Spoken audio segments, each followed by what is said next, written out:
We want to bring in Senator Ted Cruz of Texas. He is the ranking member of the Commerce Committee and a member of the Foreign Relations and Joint Economic Committees. And Senator, thanks for being here in SAT. Good morning, Becky. Good to be with you. All right, we were just talking off camera, and I told you I'm so sick of the debt ceiling talks. Nobody really knows what's going to happen except for Kevin McCarthy and Joe Biden. Maybe they can work out something great. I will ask you, because we have to, do you think something happens? Do you think a deal gets done? Look, I hope so, and I think it probably does. Right now, it's a game of chicken, and the question is who's going to swerve. I think the House passed a good bill. I'm glad House Republicans actually stepped forward and led. This was now several weeks ago. They passed a bill that raised the debt ceiling, but also that takes real steps to rein in the out-of-control spending. What has happened on the spending and debt side is crushing. It is unprecedented. And I think the House bill has reasonable and modest steps. It's designed to cut $4.8 trillion over 10 years. And I think it's a very reasonable piece of legislation. Obviously, the White House is not going to agree to it exactly. But I think it lays out a good roadmap of where they should go. The question is, you know, Joe Biden started off with a position he wouldn't talk at all, he wouldn't compromise, he was unwilling to consider anything. That was obviously unreasonable, and he had to fold from that because that didn't withstand scrutiny. Where we are now, I don't know if the White House is willing to be reasonable. I'll tell you what I've encouraged President Joe Biden to do, which is listen to Vice President Joe Biden. In 2011, the last big debt ceiling showdown we had, where Republicans held a line and said we need to rein in spending, it was Vice President Joe Biden who negotiated what was called the Budget Control Act, designed to cut $2.3 trillion in spending. And he sat down with Mitch McConnell and with the House Speaker, and they negotiated that deal. I hope Joe Biden as president has at least some modicum of the same willingness to do that. I'm worried that he doesn't have the ability to do it anymore. Look, I will say honestly, this is going to be a negotiation that plays out. Kevin McCarthy definitely has a stronger hand because he passed the bill in the House. That gives him a stronger negotiating power. He is not going to take something to the floor that he can't get at least a majority of his caucus to sign off on. Yeah. So hopefully the two of them can work some sort of a deal out. Look, I think we both agree that it's not a good scenario in any way, shape, or form if we default on our debt. We should absolutely not default on the debt. And I will tell you, I am more worried now that we might default than I ever have been. Really? And the reason is I don't think Biden is up to the task. I don't think he's engaged in the negotiations personally and directly. I think they're talking and sitting and meeting every day. Yeah, it may be later than we want. His mental capacities are markedly diminished from even a few years ago. Senator, don't make me go through this. And what makes me worry is that I think the decision making in the White House is being done by a bunch of 20-something and 30-something little Marxists who don't have an appreciation for reality. Oh, I told you I didn't want to dig into this. We're going to get stuck digging into this. I mean, I will say the same argument. There have been people who questioned the last president's ability to be able to have rational conversations and do these things. There were people who were talking about having him removed with the 25th Amendment. But look, he's in the room. He's making the talks. Hopefully we get something out of it. I can tell you the reality. All right, when the Senate is in session, every Republican senator, we have lunch together. We sit around and talk about how virtually none of us have spoken to the president even once. He doesn't talk to Republican senators, and that's weird. We all know Joe. I was sworn into office by Vice President Joe Biden. He was a man of the Senate. This White House hides him, and it's unfortunate. Didn't McConnell just meet with him? McConnell had met with him briefly, but it is. I used to talk to Trump every week, sometimes every day. I spoke with Obama. I spoke with Obama regularly. It is weird. Lindsey Graham has flown all over the world with Joe Biden for 20 years. Lindsey hadn't talked with Joe. They keep him hidden. That's not disputed. Like nobody denies that they keep him hidden. He's not doing media. He doesn't do media. He doesn't do. Just sit down with McConnell, and McCarthy is talking to him every day. He also just went to the G7. It's not like this guy is hiding. Hold on a second. I don't want to be in the. I don't want to be in the corner of defending He's intellectually acute and on things. Great. If he is, then he ought to do what he did in 2011. I don't think he is, and I'm worried because I think the young, extreme staffers in the White House have no appreciation for just how damaging a default would be. And so I think they are quite willing to force a default because they think the media will blame it on Republicans. And I think that would be wildly irresponsible. The talking points I hear all the time is that this would be much worse for the president to go into a default because he's the president who would get blamed in the next election cycle, which is why Donald Trump is urging anyone in the House to say no. Don't do this. Vote against it. I don't think that's what the White House believes. I think the White House believes whatever happens, the media will blame it on Republicans. Whether that's true or not, I think that's what the White House believes. And one thing to be clear, Joe Biden today could take the chances of a default to zero. Here's what I think a responsible president would say. He would stand up and say, under no circumstances will we ever, ever, ever default on the debt, no matter what. The United States honors our commitments. Now, how could he do that? He could do that by claiming the 14th Amendment and saying he's going to pay on. And I know you disagree with that. Except that would be patently unconstitutional. But he could do it in a very simple way that is clearly legal, which is that every month federal tax revenues coming into the federal government significantly exceed interest on the debt. And he could say, we're going to pay interest on the debt. We're not going to default. We're not going to pay everything else. That's what's called prioritization. Right. He could do that. And they very, very well may get to that situation at the beginning of They may get to that situation, but the reason that he hasn't said that, which he could say, he could take the chances of default to zero. The reason he hasn't is I think the White House is trying to scaremonger on this. They're trying to threaten default. Well, not paying the rest of our bills would not be great either. Well, but do you stop paying the veterans? Do you stop paying the Defense Department? Do you stop paying the salaries of people in Congress? Okay, not paying the salaries of people in Congress would actually be a pretty good step. So that I can agree with. Those should be the first bills they don't pay, actually. And to be clear, everyone agrees that the debt ceiling needs to be raised. But if you look historically, it has been the only leverage that has been effective in reining in out-of-control spending. Look, it's a negotiating tool. I get it. And it's the only thing that works. And given Squawk Box gets into the numbers, I think it's worth pausing for a second and reflecting at how different this is from the past. So 2017, total federal spending was about $4 trillion. Total federal tax revenue was about $3.3 trillion. Now, quick math, that means we had about a $700 billion deficit. That was 2017. Fast forward to today. Total spending has gone from $4 trillion up to $6.5 trillion, $6.4 trillion. Tax revenues have exploded. Tax revenues have gone from $3.3 trillion to $4.8 trillion. Now, quick pause to note, when we signed the 2017 tax cuts that I fought very hard to pass, every Democrat went on TV and said this is going to slash federal revenues and blow up the deficit. Turns out they were entirely wrong on that.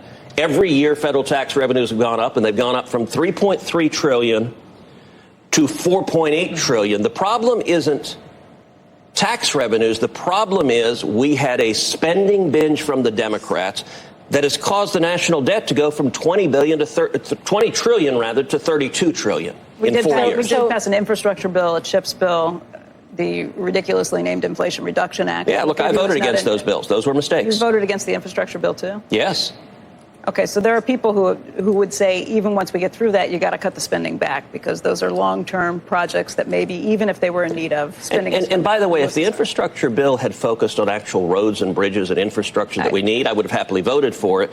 The problem was it was filled with all sorts of goodies for special interests that had nothing to do with real infrastructure. So you said it. Squawk Box is all about the numbers. Yeah. So is CNBC. So the S&P 500 is at 4,200. There seems to be a firm belief in the markets that a deal will be reached. It sounds like you're saying to market participants, brace yourself because we could actually go to default. That's a scenario that we are not pricing into the markets right now. I agree. And listen, I think a deal will be reached. I think at the end of the day. So even though you're saying Joe Biden's not going to be the vice president of 2011, you think a deal is going to be reached? I think a deal will be reached, but I worry that the chances of a default are greater than they ever have been. I worry that this White House is reckless enough to force a default. I don't think that'll happen. I think that's less likely than not, but the odds are higher than we should be happy with. Let's switch to technology. We were just having the discussion about what happened yesterday, the fake picture of the Pentagon being bombed. What else can you imagine under this scenario? How do you stop it? How do you make sure that this is not going to be something that we have to be worried about every day? Oh, look, it's a brave new world we're in, and it is frightening between the technology of deep fakes, between where AI is going. it's just going to be a very dangerous environment for the foreseeable future. And we're going to have real skepticism to almost anything you see to make sure it is real and accurate. It's not going to be that hard to suddenly have video of some politician saying something they never said, or somebody, people doing things that never happened. And so it's going to be incumbent on, it's actually why I'm a big believer in free speech, that if you have lots of people engaged, you can have real-time fact-checking. You remember one of the first big instances of this was Dan Rather back in, I guess it was 2004, where he had 60 Minutes, this big expose on George W. Bush with these documents. Yeah. And, this was one of the first instances of, I guess it was a bunch of, bloggers in their pajamas who noticed the documents that he claimed to have appeared to be fraudulent. And it ended up within a couple of days revealing that they were fake and fraudulent documents.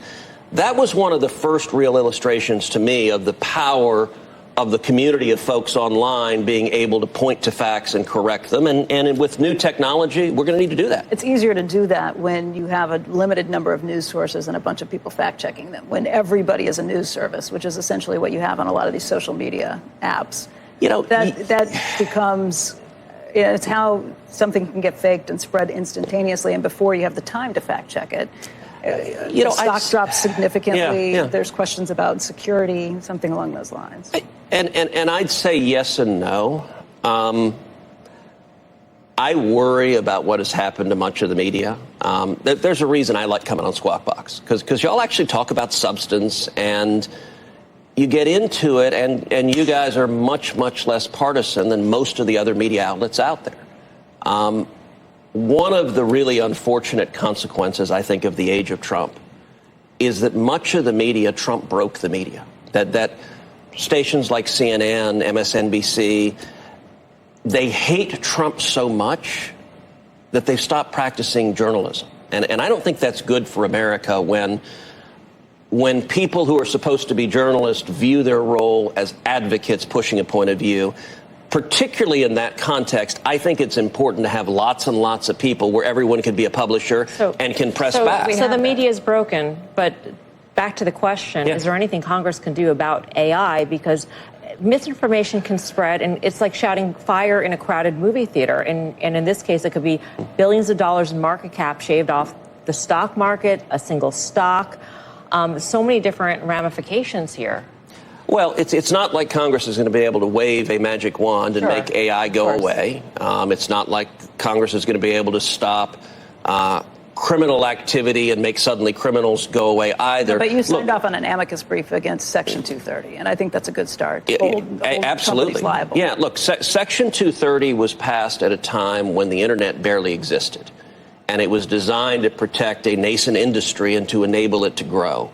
We now have big tech are these massive behemoths, the largest companies in the world, and the power they exercise, the monopoly control they exercise, and in particular 230, when it was passed, Congress assumed that big tech would be a neutral public square. In other words, it wouldn't be putting its thumb on the scale, it wouldn't be silencing some voices and not others, but it would let everyone speak. And the reasoning was, it's not fair to sue Facebook because of a comment you make or I make, because if you make it or I make it, it's not Facebook's fault. Now that's true if they're an open public square for everyone. What's happened is that big tech in recent years has decided to actively and aggressively censor speech and silence views they disagree with. And I got to say, Elon Musk's buying Twitter and making the Twitter files public was an absolute game changer. If that is your view, though, about big tech and their ability to control speech, et cetera, then that should be even more of a concern when it comes to AI. Yes. They are the leaders in AI right now. They're the ones that have accrued billions of dollars in market cap because of the notion that they are in the lead on AI. Yeah. So is that a much bigger concern? And how does it factor in also? Because there's a thinking that if you constrain the development of AI in this country, that you're going to actually allow other countries, particularly China, to take the lead in this technology. Look, I think you make a very good point, and I am quite nervous about constraining the development of AI. And are there very real dangers coming from AI across the board? Yes. I chaired the very first congressional hearing ever on artificial intelligence.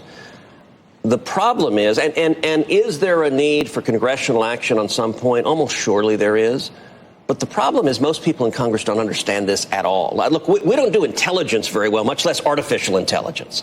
And, you know, the Senate, I think the median age is about 142. You know, one of my colleagues on Judiciary referred to the Internet as a system of tubes.